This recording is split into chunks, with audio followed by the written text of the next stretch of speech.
Menjelang perayaan Natal dan Tahun Baru, Kepala Dinas Perdagangan Provinsi Sumatera Selatan Ahmad Rizali memastikan stok kebutuhan pangan aman hingga Februari 2023 mendatang.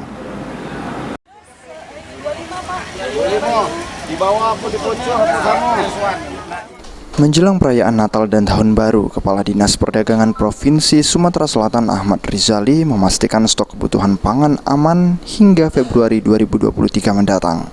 Selain stok pangan, Dinas juga menstabilkan harga selama Natal dan Tahun Baru dengan bekerja sama dengan dinas terkait, melakukan operasi pasar murah di halaman kantor Dinas Perdagangan Provinsi Sumatera Selatan. Sejak pagi terlihat warga sangat antusias berbelanja di pasar murah berbagai kebutuhan pokok mulai beras, minyak, telur dan kebutuhan pokok lainnya dengan selisih harga 4.000-an dari pasar di tradisional. Pasar murah juga ini. Jadi seperti apa Pak? Kapan sampai kapan digelar? Nah, kita 1 hari ya. Ini program dari Kementerian Perdagangan.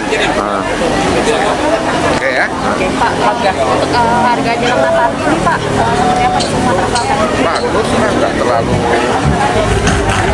heboh ya. Ya. Karena Natal beda dengan Idul Fitri ya. Banyak orang suasana libur malah nggak terlalu konsen ya. Kenaikan harga sendiri Pak, apakah Bagus, nggak terlalu. Ya. tapi tetap ada kenaikan ya Pak? Tetap ada supply and demand ya. Untuk stok pangan sendiri gimana Pak menjelang Natal? Kita sampai Februari ya, sampai menjelang panen cukup ya.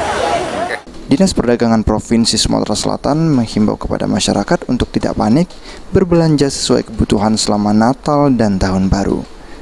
Abidin Riwanto, PAL TV.